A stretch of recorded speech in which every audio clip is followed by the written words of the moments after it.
할렐루야, 할렐루야. 바쁘고 빠르게 지나가는 인생 가운데서도 우리를 잊지 않으시는 분이 있으십니다. 그분이 바로 하나님이십니다. 늘 우리와 함께 하시고 우리의 기도를 들으시는, 나를 지켜주시는 좋으신 주님을 찬양합니다. 할렐루야. 우리와 함께 하시는 주님께서 오늘 이 아침에 이 예배 가운데도 함께 하시고 또 여러분의 영혼을 만져주시는 복된 아침이 되기를 주님의 이름으로 간절히 축복합니다. 할렐루야.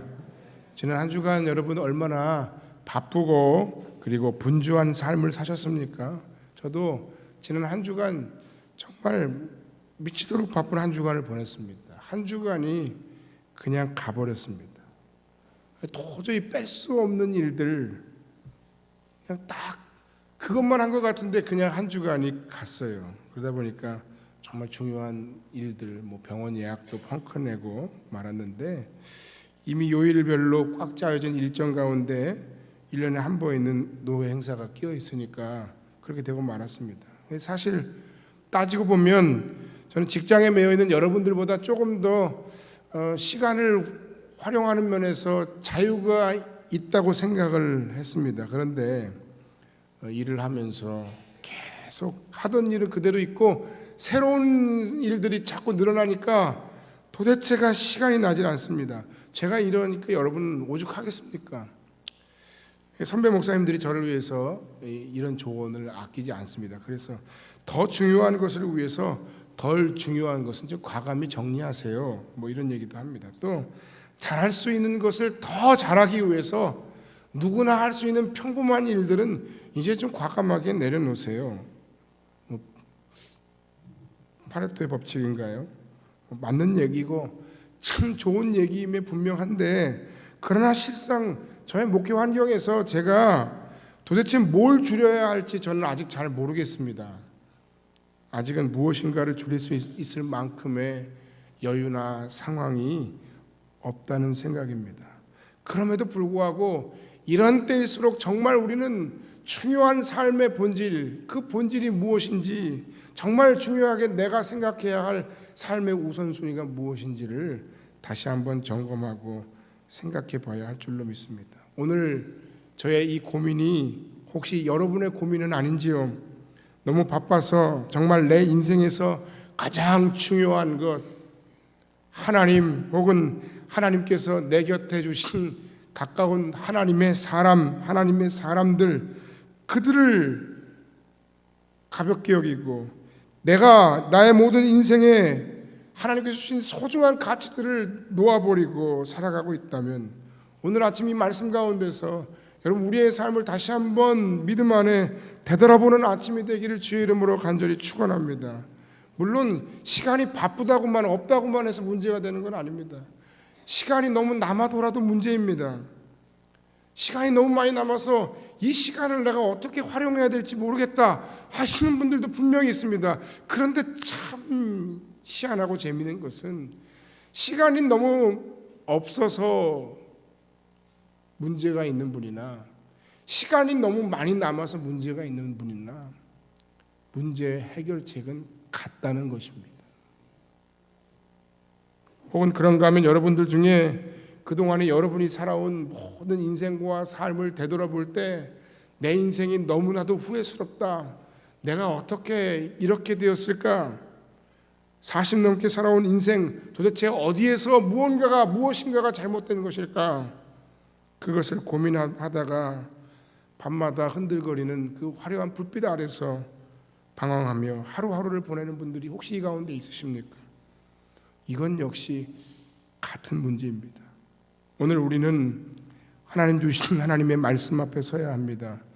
말씀을 선포하는 저 자신을 포함해서 말입니다.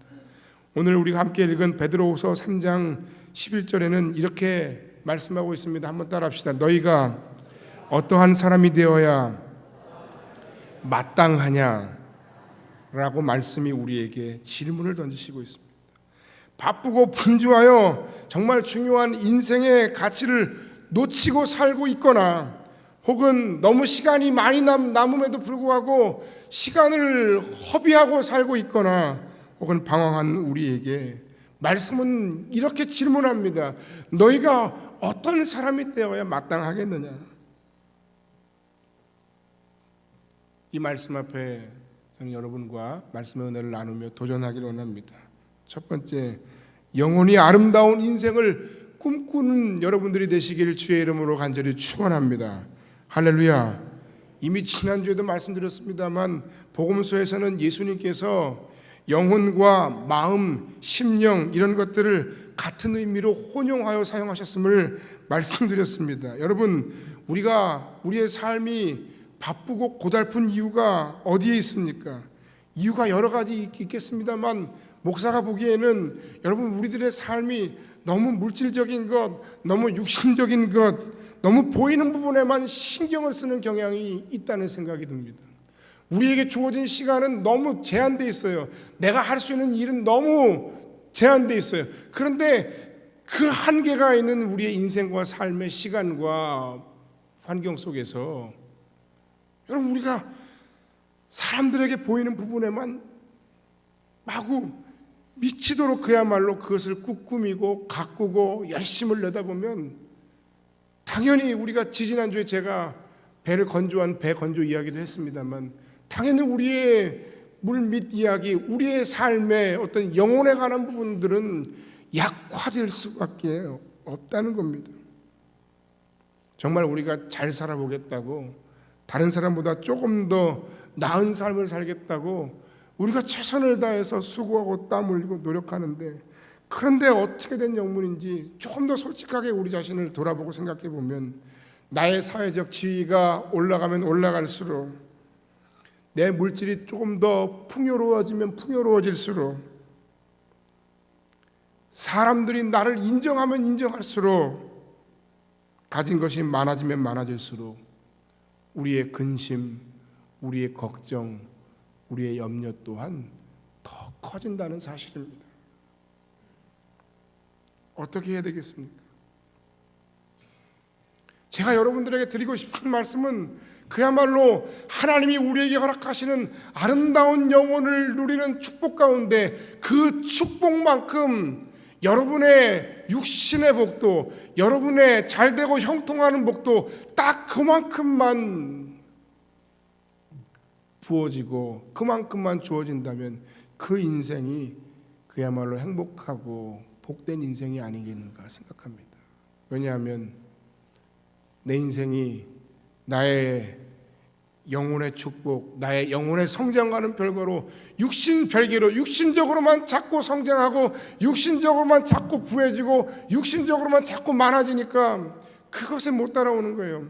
그러다 보니까 그 육신의 삶에 매달려 사는 내가, 세상의 삶에 매달려 사는 내가 어느 순간인가 하나님이 없다 하고 하나님을 모른다 하고 여기까지 온 것이 내 힘, 내 노력, 내 덕분이라고, 나 아니면 누가 이런 일을 할 수 있겠느냐라고 교만한 말을 서슴지 않고 내뱉는 것입니다. 목회를 하면서 조금 1년 해가 가면 갈수록 드는 생각 한 가지가 있습니다. 조금 부족하고 조금 모자라고 조금 배고파도 마음이 편한 게 좋습니다. 여러분은 어떻게 생각하십니까? 목회를 좀 적게 해도 마음이 편안한 게 좋습니다. 여러분, 세상에서 조금 덜 가져도 마음이 편안한 게 좋습니다. 내 영혼이 윤택하고 하나님의 은혜 가운데서 하나님 주시는 영혼의 축복을 누리며 살기를 원합니다. 내 영혼이 하나님과 사람 앞에서 저 사람이야말로 정말로 아름다운 영혼이다 라는 이야기를 들으며 살고 싶습니다. 여러분은 여러분의 영혼이 아름다운 영혼이기를 바라지 않으십니까? 누군가가 다른 사람에게 당신의 영혼은 참 맑고 당신의 영혼은 참으로 아름다운 영혼입니다 라고 말한다면 도대체 뭘 보고 아름다운 영혼이라고 얘기하는 걸까요? 결국 인격이죠. 인격의 질에 관한 거죠. 그 아름다운 영혼, 인격이 예수님 닮은 인격으로 훌륭하게 자라나고 성장해서 많은 사람들에게 칭찬을 받는 것은 그의 나이나 그의 학력이나 그의 직분이나 그의 성별이나 그의 집안이나 그가 사는 집의 평수와는 아무 상관이 없어요. 만약에 어린 아이들이 아름다운 영혼을 소유했다면 그 이유는 그 아이가 순수한 영혼을, 순수한 마음을, 순수한 삶의 동기를 가졌기 때문일 겁니다. 만약에 우리들이 하나님과 사람 앞에서 당신은 정말로 아름다운 영혼을 가진 사람입니다라고 얘기한다면 그것은 하나님 앞에서 우리의 영혼을 깨끗하게 비워내고 정결하게 만들었기 때문에 사람들이 그런 이야기를 할 것입니다. 이미 말씀드렸지만 우리가 추구해야 할 것 중에 하나가 바로 영혼에 대한 것이고 그 영혼이 아름답기를 바랍니다. 그 영혼이 아름다워지기 위해서 우리는 우리의 영혼에, 우리의 마음에, 우리의 심령에 더럽고 추하고 찌꺼기 같은 그 많은 것들을 깨끗하게 버려야 합니다. 제거해야 합니다. 그런 작업이 필요합니다. 요새 흔히 유행하는 것 중에 디톡스라는 게 있던데요. 디톡스 요법. 저는 이게 잘 뭔지 몰라요. 근데 그냥 인터넷에 한번 검색해 봤더니 스트레스만큼이나 내 몸 안에 쌓이는 독이 있다는 겁니다. 담배 연기라든지 매연이라든지 방사선이라든지 이런 것들이 쌓이는데 그게 내 몸에 좋지 않대요. 그래서 그 독소를 제거하는 요법이랍니다. 그게 진짜인지 아니면 진짜 효과가 어느 정도인지는 저는 잘 모릅니다. 하지만 만약 그런 것이 정말로 존재한다면 마찬가지 원리로 우리의 영혼이 건강해지기 위해서 내 영혼의 독소를 빼는 것이야말로 우리의 영혼을, 우리의 삶을 진정으로 아름답게 하는 일입니다. 영혼에 버려야 할 것들, 영혼의 독을 빼내는 것, 그것을 가리켜 우리는 회개라고 말합니다. 오늘 아침에 여러분의 마음, 여러분의 심령, 여러분의 영혼, 여러분의 삶을 향해 한번 몇 가지 질문을 던져보시기 바랍니다. 먼저는 당신은 누구에게 인정받고자, 누구를 기쁘게 하고자 살고 있습니까? 하는 것입니다. 인정 욕구는 누구에게나 다 있습니다. 그것은 저 자신에게도 있습니다. 칭찬받고 싶은 건 당연합니다. 그 욕구를 우리의 삶의 좋은 동기로 잘 활용하면 하나님 앞에서의 충성스러운 삶의 동기가 되기도 합니다. 문제는 무엇인가 하면 그 인정 욕구의 잘못된 대상입니다. 하나님이 아닌 다른 존재나 우상에게 인정받으려 합니다. 누구를 기쁘게 하는 삶을 살고 있냐 하는 겁니다. 오늘 설교 제목이 그거죠. 여러분, 어디를 향해 우리가 숨가쁘게 뛰고 있습니까? 어디를 향해 우리가 숨가쁘게 바쁘게 그렇게 살아가고 있습니까? 내가 누군가를 위해서 그렇게 기쁘게 하려고 내 인생을 다 희생해가면서 그런 삶을 살고 있습니다. 저도 어제 하지 않던 일을 한 가지 했습니다. 교회 홈페이지 들어가서 설교 준비하다가 갑자기 제 설교 동영상이 궁금했어요. 그래서 거기까지는 좋았는데 거기 딱 보니까 그 설교 동영상 옆에 뭐가 있어요? 조회수 있는 거예요. 이 설교를 몇 번이나 조회했나? 그래서 하나하나 보다 보니까 제가 몇 월 달치까지 봤는 줄 아세요? 계속 거꾸로 내려가다 보니까 올 4월 달 것까지. 이 설교는 내가 잘했다고 생각했는데 왜 이렇게 조회수가 적은 거야? 이 설교는 의외로 사람들이 많이 봤네. 여러분, 이게 얼마나 어리석습니까? 그걸 보면서 마음 한구석에 좋아하는 마음, 기쁜 마음과 더불어서 실망스러운 마음도 생기더라는 거예요. 그런데 여러분, 그럴 필요가 있습니까? 나는 하나님의 말씀 앞에서, 하나님의 말씀에 매여서 어찌하면 이 하나님의 사람들, 하나님의 백성, 하나님의 자녀, 우리 지체들에게 하나님의 진실한 말씀을 선포할까? 그것을 고민하고 그것을 선포했으면 그것으로 끝나는 겁니다. 그 평가는 내가 하나님 앞에 받아야 하는 것입니다. 그런데 우리는 심지어 목사인 저조차도 이건 왜 이렇게 조회수가 작은 거야? 하면서 마음에 시험에 들더라는 겁니다. 그것이 무엇이 중요합니까? 사랑하는 여러분, 사람으로부터의 인정은 하나님을 기쁘시게 하는 삶의 자연스러운 삶의 열매여야 합니다. 우리 마음 가운데 하나님 아닌 다른 것들을 위해서, 다른 것의 인정을 받고 다른 사람들을 기쁘게 하기 위해서 사는 나의 마음의 우상들을 먼저 제거해야 할 것입니다. 그 다음 두 번째 질문은 이것입니다. 당신은 누구를 탓하고 사십니까? 하는 질문입니다. 내 감정의 밑바닥에 깔린 삶의 부정적인 원인을 찾아내는 거, 그거 굉장히 중요합니다. 그래서 상대방이 나에 대해서 이해하는 것도 참 중요하지만 내가 이런 행동, 심지어 내가 이런 이상 행동들을 하는 원인이 뭘까 하는 걸 찾는 것도 대단히 의미가 있는 일이라는 생각이 듭니다. 그런데 이게 지나쳐가지고 요새 보니까 뭐 심지어 TV 프로그램에서 체면까지 불사해서 겁니다. 그러고는 얘기합니다. 분명히 남자인데 전생애가 있다는 거예요. 그리고 그 전생에는 애는 자신이 여자였다는 거예요. 이런 기가 막힌 얘기도 합니다. 그런데 이것이든 저것이든 이 방법이든 저 방법이든 자신의 삶의 어떤 밑바탕에 깔려있는 삶의 배경들, 그 삶의 기저에 깔려있는 문제들을 찾아내는 것들은 의미 있을 수는 있겠습니다만 무조건 다 의미 없는 일은 아닙니다만, 그러나 문제는 이런 것의 모든 결론이 무엇이냐면, 그래서 나의 현재 모든 삶의 불행이 과거에 누군가의 잘못에 의한 것이다 라는 식의 결론에 도달하는 겁니다.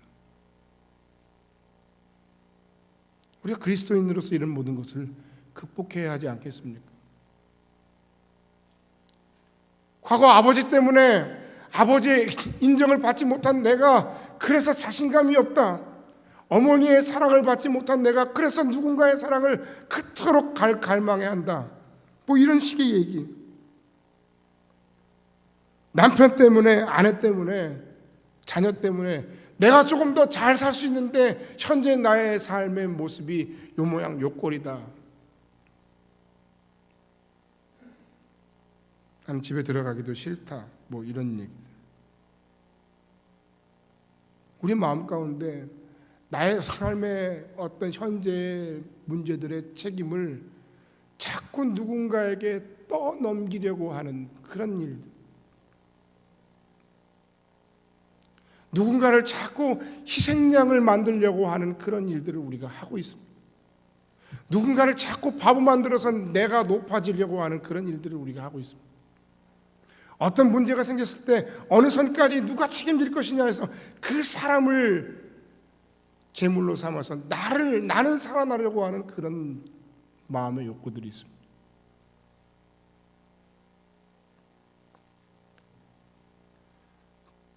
이런 부정적인 마음과 다른 사람에 대한 원망 그리고 책임 전가가 하나님을 만나는 장소인 내 영혼, 하나님의 축복의 시작점이 되는 내 영혼을 병들게 하고, 그 병든 내 영혼, 병든 내 마음, 병든 내 심령이 나의 삶에 더 큰 불행을 가져오게 하더라는 거예요. 저는 말씀을 묵상하고 설교를 준비하면서 생각했어요. 도대체 성경 말씀 가운데 가장 아름다운 영혼을 소유한 사람은 누구였을까? 물론 예수님이시죠. 예수님 말고 누구였을까? 도대체 누구였을까? 누굴까? 진짜 많이 생각해 봤어요. 생각해 보니까 떠오르는 사람이 딱 한 사람이 있었는데 그가 바로 요셉이었어요. 뭐 형제들 입장에서 보면 편애받는 요셉의 편애받는 11번째 아들 요셉, 그리고 거기다가 또 꿈을 얘기하면서 잘난 척하는 그 요셉이 세상 시쳇말로 재수가 없었겠죠. 아니 그렇다고 해서 아무리 배가 다르다 할지라도 큰 아버지의 아들인 그 자기 동생을 갖다가 노예로 팔아먹고 그게 있을 수 있는 일입니까? 그 결과로 그가 얼마나 극심한 고난을 당했습니까? 하지도 않은 일을 했다고 무고를 당해서 강간 미수 혐의로 그야말로 언제 끝날지도 모르는 옥살이를 하는 그 요셉의 운명, 그 마음 가운데 여러분 같으면, 우리 같으면, 나 같으면 얼마나 누군가를 증오하고, 얼마나 누군가를 원망하고, 얼마나 누군가에 대한 그 마음의 분노로 나를 이기지 못했을까? 그러나 요셉의 그 삶의 어느 부분, 어느 장면, 어느 성경 구절 말씀을 보아도 그 마음 가운데 그의 마음에 분노가 있었다든지 그의 마음에 원망이 있었다는 이야기는 나오지 않아요.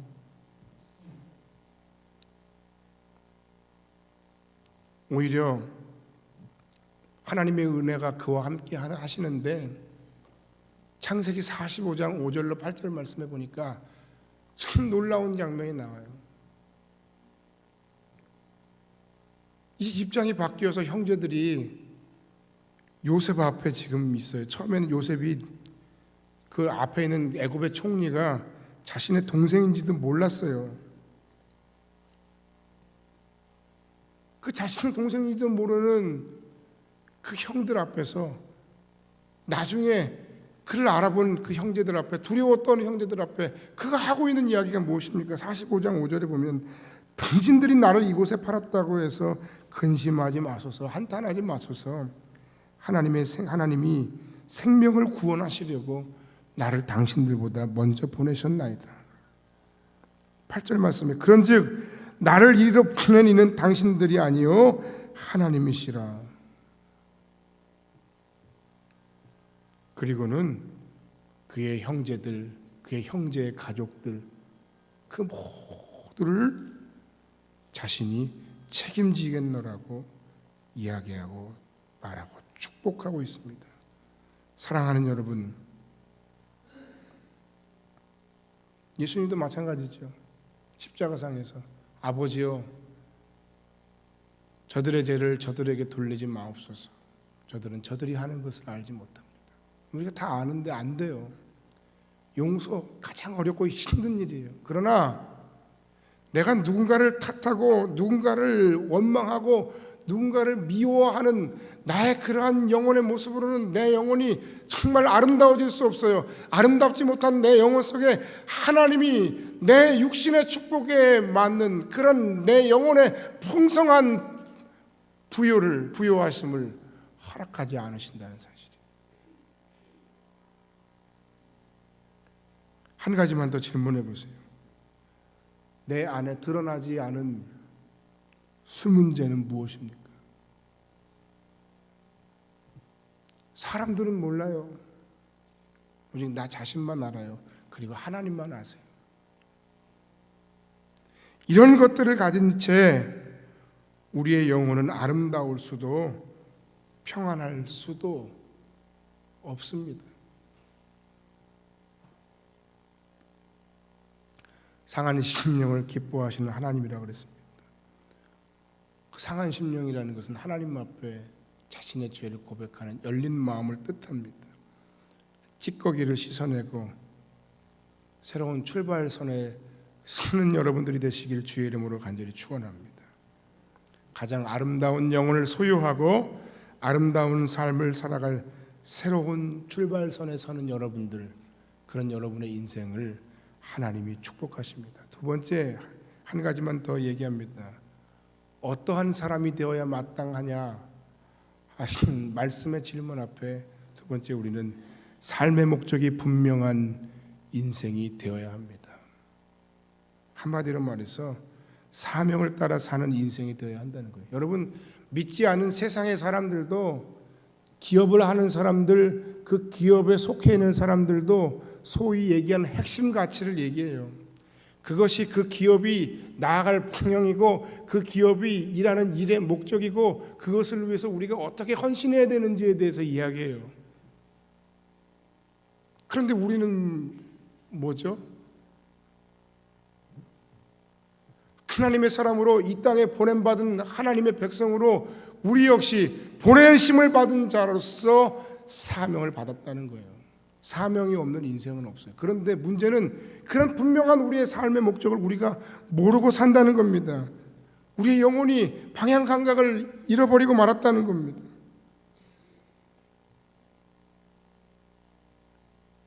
그거 모르고 어떻게 우리가 사는지 모르겠어요. 저는 기질적으로 이렇게 어디를 가는지, 대충 어떻게 가야 되는지, 뭐 내비게이션만 저는 의지해서 못 가요. 어느 정도는 제가 머릿속에 그려야 돼요. 그래 출발이 돼요. 출발을 못 하겠어요. 어디를 가는 건지, 대충 어떻게 가는지. 그러니까 내비는 이리 가라 그러는데 땡땡땡땡 해도 저는 제가 가고 싶은 대로 가더라고요. 아무튼 삶의 목적만 분명하면 돼요. 방향만 분명하면 되지 않겠습니까? 예수님에게 있어서의 분명한 삶의 방향은 이것이었습니다. 잃어버린 자를 찾아 구원하는 것이었어요. 그래서 예수님은 사람들이, 주변의 인물들이 뭐라고 비난을 하고 뭐라고 욕지거리를 하든 신경 쓰지 않으셨어요. 개의치 않으셨어요. 바쁘고 분주하고 힘들 때일수록 우리는 우리의 삶의 분명한 목적이 뭔지를 알아야 돼요. 무엇을 향해 뛰는지도 모르고 다람쥐 쳇바퀴 돌도 우리가 뛰고 있어서는 안 된다는 이야기입니다. 그래서 예수님은 사람들이 뭐라 하든 세리를 만나고 천기를 만나고 죄인들을 만나고 그들의 집에 유했던 겁니다. 그리고 말씀하십니다. 삭개오를 향해 내가 오늘 너의 집에 유하여야 하겠다 말씀하시면서 내가 온 것은 잃어버린 자를 찾아 구원하기 위함이다.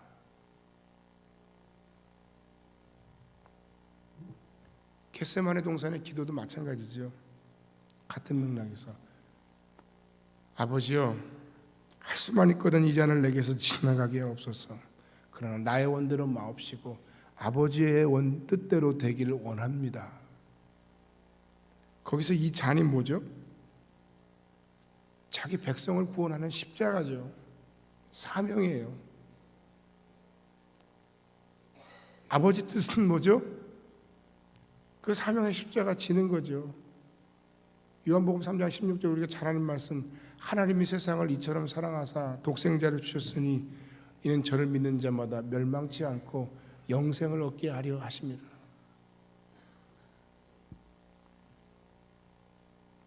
그 하나님 주신 그 사명, 하나님 주신 그 뜻을, 그 분명한 삶의 목적을 붙드신 예수님은 주저함이 없으셨습니다.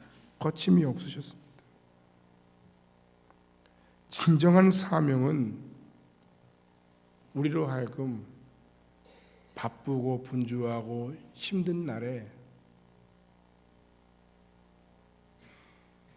분명한 삶의 우선순위를 제공해 줍니다. 정리해야 할 것들을 가르쳐 주십니다. 분명한 삶의 목적, 사명은 우리로 하여금 평안하고 잘 되는 날에 교만하지 않고 내 삶의 목적을 잃지 않고 흔들리지 않게 해줍니다. 분명한 삶의 목적은 오히려 반대로 내가 너무나도 고통스럽고 힘들고 절망스러운 그 상황 속에서도 나를 흔들리지 않고 붙들어 주시는 그런 놀라운 삶의 목적이요 동기이자 방향이 됩니다. 모든 상황이 나를 다른 방향으로 갈 수밖에 없도록, 하나님이 원하시지 않는 방향으로 가도록 자꾸 유도할지라도, 심지어는 세상 속에서 내 상관이 나에게 압력을 넣고 나로 하여금 하나님이 기뻐하시지 않는 그 일을 계속하도록 요구한다 할지라도 내가 결코 뒤로 물러서지 않을 수 있는 내 삶의 동기, 내 삶의 방법, 방향, 목적, 그것이 여러분에게 있으십니까?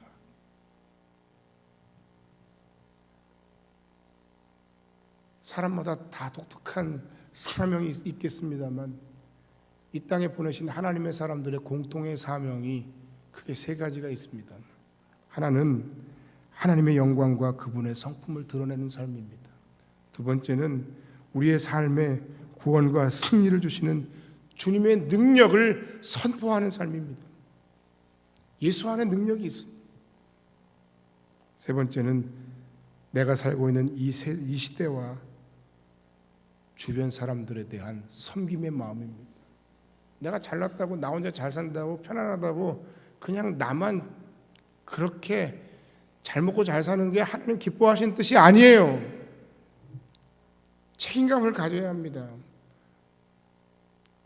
나보다 못한 형편이 연약한 분들에 대해서 뭔가 빚진 마음을 가져야 된다고 제가 매주 얘기합니다.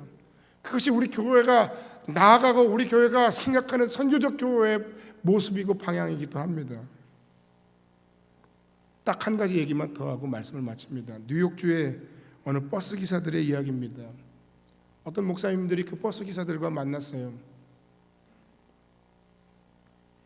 그 목사님이 그들에게 이렇게 도전하고 권유를 했습니다.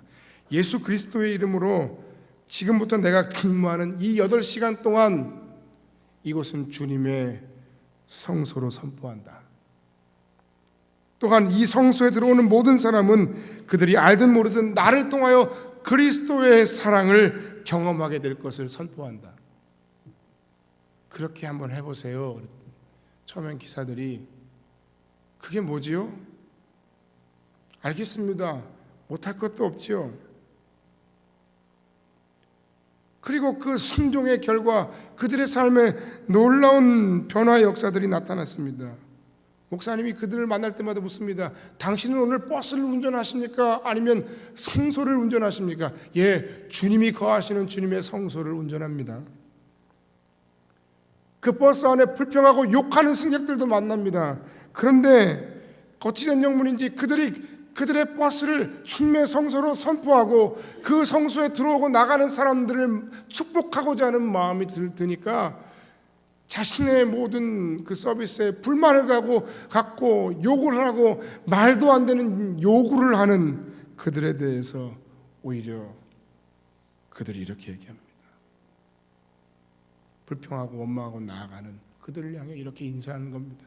선생님, 좋은 하루를 보내십시오. 오늘도 제 차에 타주셔서 감사합니다.